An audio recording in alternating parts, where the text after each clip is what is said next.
In the headlines, INEC begins distribution of electoral materials for governorship state assembly polls. Troops of multinational joint task force intercept 900 family members and collaborators of Boko Haram fighters. Nigeria's inflation rises above 21% amid cash scarcity. And on the foreign scene, Malawi declares state of disaster as death toll from Cyclone Freddy hits over 200.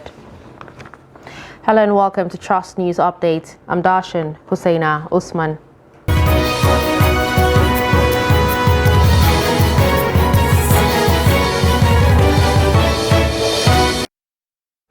And now the news in full. The Independent National Electoral Commission has begun distribution of sensitive materials ahead of the upcoming March 18 governorship and State House of Assembly elections in Lagos State. The report. Distribution of election material begins at the Central Bank of Nigeria head office in Marina, Lagos Island. Presence of armed security operatives were visible as the sensitive materials were being deployed. The Lagos State INEC Resident Electoral Commissioner Olusegun Agbaje explained that the late arrival of materials at the polling units that happened on the February 25th presidential election will not happen during the Saturday's election. We have appealed to our security agencies. We had meeting of ICS last weekend day because when our people were going, particularly in Etiosa, they were driven back by many hoodlums from here and there, and then because of that, they could not get to their stations on time. But this time around, the Commissioner of Police has assured me, in fact, we spoke yesterday evening, and he assured that the situation will be better this time around. It is when INEC fails to deploy that you can call it a problem. But if you deploy but you are not allowed to get to where we are going, or they got there and they are not allowed to do their work, driven out of the place, that is not an INEC's problem. And that is why we are synergizing with security agents, because INEC has its own roles that has been carved out. But the other things outside the area to make sure do a job well, which is that of securing the environment. And I've told you that last Wednesday, the ICS met in the state to review what happened and to also look at the way going forward. And we have reviewed everything, and the security agencies have assured us, the military, the police, immigration, civil defense, all of them were there, and they all assured us that this time around, the situation will be better. And we are very hopeful. Also, the Assistant Commissioner of Police Area A Command of Lagos Island, Sagir Ismail, speaks on the security arrangement for the exercise. In any exercise like this, the police has a responsibility to be around, oversee the sharing and distribution of the sensitive materials. It is a standard that these sensitive materials we are seeing cannot be shared without police presence. So we are here to ensure that it's shared transparently and in the presence of all the party agents and other stakeholders. Agbaje, however, assured that this time around the beavers will work perfectly well and results will be uploaded from the polling unit. Ahead of the governorship and House of Assembly elections rescheduled for March 18th, the Independent National Electoral Commission and agents of political parties have inspected sensitive materials sent to Benue State. Jimmy Adzande witnessed the inspection exercise in Makurdi, the state capital, and filed in this report. In line with the Electoral Act 2022 as amended, INEC Wednesday led political parties to inspect the materials for the March 18 polls in the state. The electoral umpire said the materials are safe and ready for distribution to the 23 local government areas of the state. Because parties constitute the institutional foundation of democracy. So we want to manifest that tradition of transparency by bringing media people and political parties together so that you can see that the ballot papers for the governorship election already batched on the basis of local governments, and the ballot paper for state constituency election, they are also here along with their result sheets. On its part, the Central Bank of Nigeria Makurdi office said the materials were kept with premium security and will leave the Epes Bank's premises sealed and delivered. As we are given, we transported them here, handled some form of logistics, and we're handing them over. We don't even know what is inside. All we have is a manifest, and that's what we're handing over. Representatives of the political parties who went round to inspect the materials said They are convinced that the materials were not compromised. The Electoral Commissioner have made his comment, and to the best of my knowledge, what I've seen here is very transparent, and I've taken us all to the 23 local government areas in respect of the ballot papers for the governorship, and then the 32 state constituencies across the state. We have seen the consignment, they are complete, the process is transparent, and by the grace of God, I think we are going to have one of the most peaceful elections on Saturday. We have been taken around to spread them. We are largely convinced that all the materials are securely tied together, they have been wrapped securely. We have a sense of convincing that their cells will not be tampered with. And we have also been told by INEC senior person who is in charge of operations that they have already sorted our result sheets and we are ready for distribution. INEC confirmed that the beavers have been reconfigured for the exercise, which has generated anxiety among political actors and their supporters in Benue State. Similarly, INEC has distributed sensitive materials to the 25 local government areas of Niger State for the Saturday governorship and House of Assembly elections. Addressing the media during the distribution at the Mina branch of the Central Bank of Nigeria, the resident electoral commissioner in the state, Ahmed Yusha'u Garki, said 10,940 bimodal voter accreditation systems allotted to the state have been reconfigured and certified for use for the polls. The report. He said the issue of late arrival of electoral materials and officials in some local governments during the presidential and National Assembly elections was largely due to insecurity in the affected local governments, saying that security agencies in the state had already given assurance to guard electoral officials and materials in the coming gubernatorial and State House of Assembly elections. Garki revealed that an electoral official who was found wanting in Suleja local government during the presidential and National Assembly elections is still in police custody, warning that any staff of the commission or ad hoc staff who partake in any form of electoral malpractice will be made to face the law. He charges the electorate and party supporters to conduct themselves peacefully during the forthcoming governorship elections. We have completed all the 4,940. We found that we have some temporary that the election will not take place. So we have configured them and we do what they call quality assurance test. That was yesterday. And we have confirmed that they are up on top of the situation. Even though we were able to sting some, there was not much trade. And with regards to lateness, we've identified some certain areas which I've told you that we have not them and we are going to address that issue. By the grace of God, Saturday you see different. Thank you, sir. The state's chairman of the Inter-Party Advisory Council, Isa Mohammed Bello, charged the commission on close monitoring of its staff to allow free, fair and credible elections. The representative of the People's Democratic Party, Sani Idris Kutigi, wants the commission to ensure that the displaced persons due to insecurity have the opportunity to participate in the election, alleging that many of the displaced persons in Churoro, Munya, Mariga, Magama and Rafi local government areas were not able to vote during the presidential and National Assembly elections in the state. On security, police in Niger State have arrested 44 suspected hoodlums in connection with the attacks and persistent breach of peace in Minna, the Niger State capital. The State Command's Public Relations Officer, DSP Wasiu Abiodun, said that the suspects were found with dangerous weapons and will be made to face charges for capital offences without bail condition. The report. While people in rural communities in the state had continued to battle with attacks by bandits, residents of Minna, the state capital, are battling with attacks by the rival thug groups over the years. Residents said the activities of the hoodlums, locally known as Sara Suka, have continued even as they attack innocent people, break into shops, and steal each time they operate.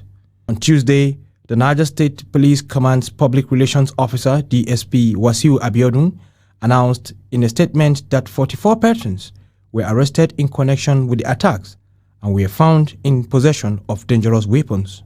He said some of the dangerous weapons recovered from the suspects include 11 cutlasses, 4 scissors, 5 knives, 4 swords, 1 garrote, 5 sticks, 8 mobile phones, 3 shisha pipes, a big saw, scale, an iron bar, a bottle containing illicit drugs, lighter, screwdriver, bunch of keys, and ATM cards. Some residents told Trust TV News that they had been having sleepless nights for the past weeks because of the activities of hoodlums who operated day and night. There are some boys come enter this our area in the night, two days. We didn't sleep in this area. There's one woman run because of those boys. Further is daughter. As the son went there for his hand. Fall down with the woman, which were not expected. Those people, the ADC and the vigilante people, they are the people that come help us that very day. Otherwise, we are not sleeping here peacefully that very day. Just about last week, mayhem was unleashed in our environment by these youths in the night. A lot of rival clashes from youths from one area fighting another area. You know, this area has been very peaceful before now. It's very unfortunate that these children can be allowed to cause mayhem in the community without any important action being taken against them. So it's very unfortunate, sir. But we are using this opportunity to call on the parents to prevail on their words so that they stop this kind of activity. Because it's like they are taking laws into their hands. And definitely the parents could not be unaware of this kind of development. It's very unfortunate because they are disturbing the peace of the environment. The Multinational Joint Task Force says its troops of Sectors 3 and 4 have apprehended more than 900 suspected family members and collaborators of Boko Haram ISWAP fighters. A statement on Wednesday by MNJTF's Chief Military Public Information Officer in Jamena, Chad, Lieutenant Colonel Kamaruddin Adegoke, said that the infighting by the Boko Haram and ISWAP terrorist groups, as well as the bombardment of the MNJTF and other national operations, had triggered their movement. Adegoke said that there had been continuous movements of large bodies of people from the Sambisa forest to the Lake Chad basin within the last 1 month.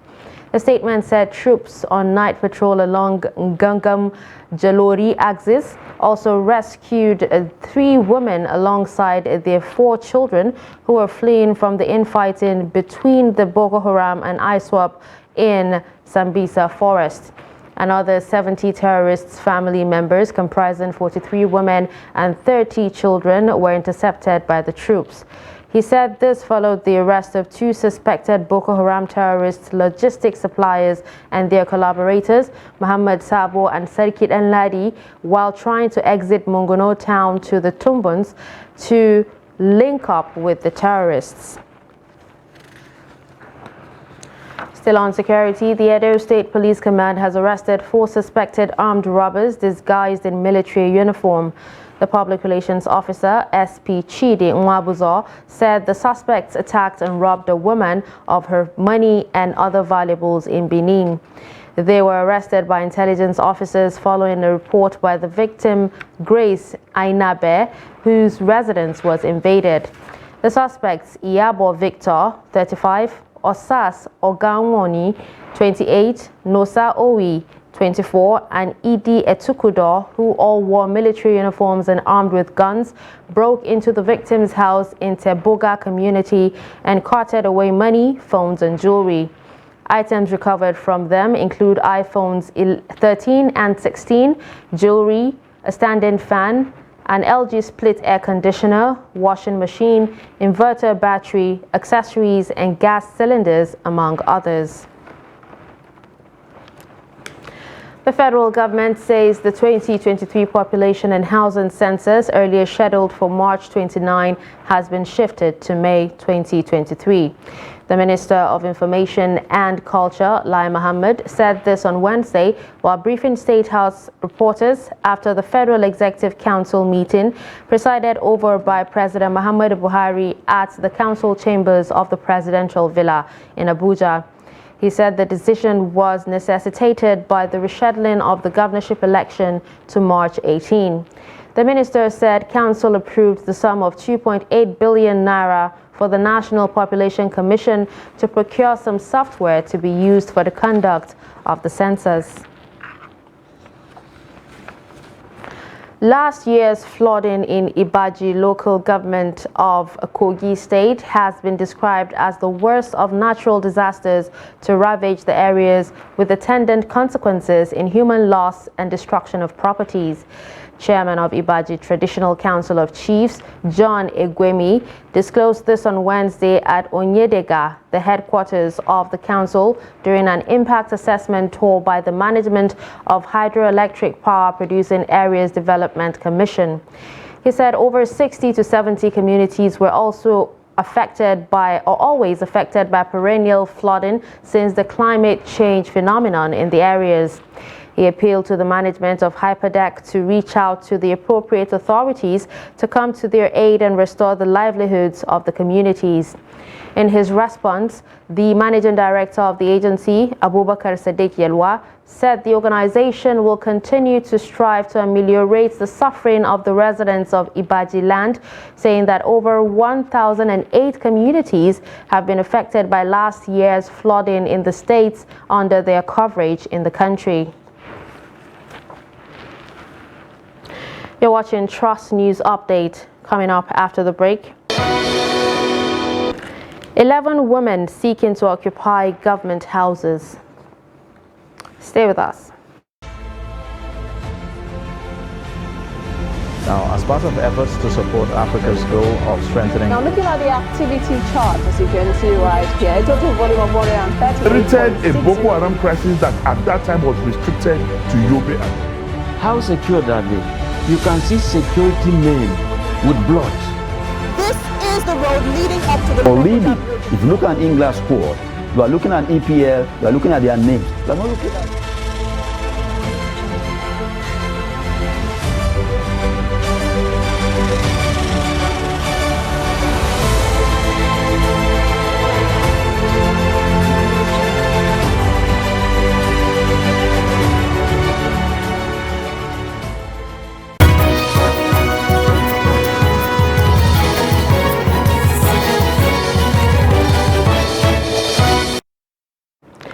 Welcome back and thanks for staying with us. If you're just joining us, you're watching Trust News Update, a recap of our stories.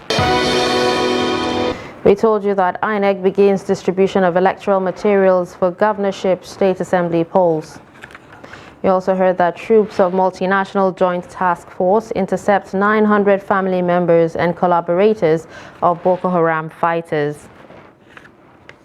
Moving on to more stories. Ahead of the Saturday governorship and state assembly elections, 11 female governorship candidates are in the race to occupy government houses in northern Nigeria. Dana Daniel Zegi takes a look at the chances of female candidates in the election. The sociocultural barriers for women in politics, especially in northern Nigeria, seems to be melting as female governorship candidates in the region are out to contest in the March 18th elections. Aisha Abubakar Binani is one of the popular female politicians in Nigeria and the only female gubernatorial candidate of the leading All Progressives Congress in Adamawa State. The only female senator from the north in the 9th Assembly has defied many odds to emerge governorship candidate of the leading political party in Nigeria. The crowd at her outings speak hope to the efforts of gender activists for women inclusion in governance. Residents of Adamawa State speak about her female candidature and chances at the polls. I'm not supporting her because we are in the same gender. I'm supporting her because she has the passion. She can do more than we think. Adama is not ready for a female governor. Why? Because we Africa, we don't believe that women rule over men. And therefore, Nigeria will not give a female at this time. Aisha Binani is one among 11 female governorship candidates in northern Nigeria contesting for the apex office in their various states. Lamenting previous relegations of women, Rosalind Cheyenge, Benue State female governorship candidate under the platform of the Action Democratic Party, ADP, tells Trust TV that women are out to reclaim their mandate and contribute their quota to governance. I discovered that Nigerian women are ready to support themselves. And the Nigerian men, for the first time, I see a lot of zeal in ensuring that women take over. So I became the Action Democratic Party candidate for the governorship election 2023 Benue State. In 46 years of its existence, Niger State has its very first female governorship candidate, Khadija Abdullahi Iya of the All Progressives Grand Alliance, APGA. The development expert says beyond gender, her people yearn for growth, development which can only be provided by competence. Niger State has a leadership crisis, and it's about time for a female touch, a motherly touch, to come and quench the state of affairs. A geographical representation of female candidates on the 2023 ballot indicates a lower outing for women in northern Nigeria as against the south. Professor Abubakar Kari of the Department of Political Science, University of Abuja, attributes the low number in the north to a myriad of factors. There are equally cultural factors, particularly religion, which is being misinterpreted or interpreted to suit the designs of the male-dominated society. As advocacies for more women representation in governance intensifies, one can only hope the outcome of the polls will smile at this gender. Dana Daniel Ziggy, Trust TV, Abuja. The National Bureau of Statistics has disclosed that Nigeria's inflation figure has risen to 21.91% in the month of February. In a report on Wednesday, the NBS stated that the headline inflation rate increased by 0.09 basis point when compared to January 2023 headline inflation rate, which was 21.82%. Similarly, on a year-on-year basis, the headline inflation rate was 6.21% points higher compared to the rates recorded in February 2022, which was 15.70%. It said items that contributed to the increase are bread and cereal, representing 21.67%, actual and imputed rent 7.74%, potatoes, yam and other tubers 6.06%, vegetable 5.44%, and meat 4.78%. Online payment platforms provide alternative financial services to Nigerians, especially with the introduction of Central Bank of Nigeria's cashless and Naira redesign policy. This is, however, at a great risk of getting debit or credit alerts, but without actual payment. In this report, Yusuf Akogu speaks to Nigerians who resort to alternative means of making or receiving payments. The Central Bank of Nigeria cashless policy almost grounded the economy to a halt as many businesses were forced to close for lack of cash for transactions. This business owner says they rely largely on alternative payment platforms. They, however, say network issue has always been a challenge. My market don't go down. Before, by last year, so I feel do what I no even expect. We have the beg before. I no even feel anything. Sure, you understand? And now, before I know they owe. Now, because of this transaction of 18, the beginning, now I can't even open my eye. Anything where I say I go carry, I go they monitor. You never pay or transfer. The people where they get fear of God, if he bounce back, they will tell me, sir, favor, this thing don't bounce back. Oh, you understand? It's not that easy. For me, I think this is Nigeria. I'm not surprised at all. And it actually came, and I think we've conquered it already now. Others believe that the low broadband penetration in Nigeria is responsible for poor internet services being recorded by commercial banks and others. Amidst all these challenges, some Nigerians found other payment platforms useful to carry out their transactions. Actually, of the OPay, another mean, in fact, I would say they try, in the sense that you can access them better than the bank. There's no how they would do the same work a bank that the bank does. They don't. They can't even do the same work. But you know, for you to have a small transaction and all that, I think it helps. But they cannot do the work of a banking job, actually, because I often noticed that some of them, they have started using ATM now, but they can still not do the same work as bank. Financial analyst Mukhtar Mohammed said the Central Bank of Nigeria's action only revealed that the Apex Bank lacked the understanding of the policy it conceived ab initio. According to him, CBN should have learned from the United Kingdom's example. We've seen untold hardship and loss of productivity among Nigerians by virtue of this policy. It's very, very unfortunate that a good policy that was not well thought out and was done for political reasons. And that is why we are suffering the way we are suffering. We've not seen the end, the negativity of this policy until we begin to get the data from the Nigerian Bureau of Statistics, NBS. With the old Naira note now legal tender until 31st December 2023, Nigerians hope that the Central Bank of Nigeria will print more of the new note to prevent a repeat of the current suffering. Yusuf Akogu, Trust Television News, Abuja. Away from Nigeria, more than 200 people are now confirmed dead in Malawi after Tropical Storm Freddy ripped through southern Africa for the second time in a month. Huge amounts of brown water have cascaded through neighborhoods, sweeping away homes. Malawi's commercial hub, Blantyre, has recorded most of the deaths, including dozens of children. Aid agencies are warning that the devastation will exacerbate a cholera outbreak in Malawi. The government has declared a state of disaster in 10 southern districts that have been hardest hit by the storm. Rescue workers are overwhelmed and are using shovels to try to find survivors buried in the mud. And finally, in sports, AC Milan's veteran striker Zlatan Ibrahimovic was named on Thursday in Sweden's squad for this month's Euro 2024 qualifiers when he could break Italian's goalkeeper Dino Zoff's age record. Ibrahimovic, 41, last featured for his country 12 months ago and will beat Zoff's Euro qualifier milestone of 40 years and 90 days set in 1983 if he features in games against Belgium on March 24 or Azerbaijan on March 27. He has played just 3 games for Milan this season after recovering from a knee issue. Should Sweden make it all the way to the next year's competition in Germany, Ibrahimovic could also beat the record set by Hungary's Gabor Kirali, who played in the 2016 edition aged 40. The 3 countries are all in the qualifying Group F together with Estonia and Austria, with the top 2 reaching the finals. And with that, we've come to the end of Trust News Update. Don't forget to follow us across all our social media platforms. I'm Darshan Hussaina Usman. Thanks for watching.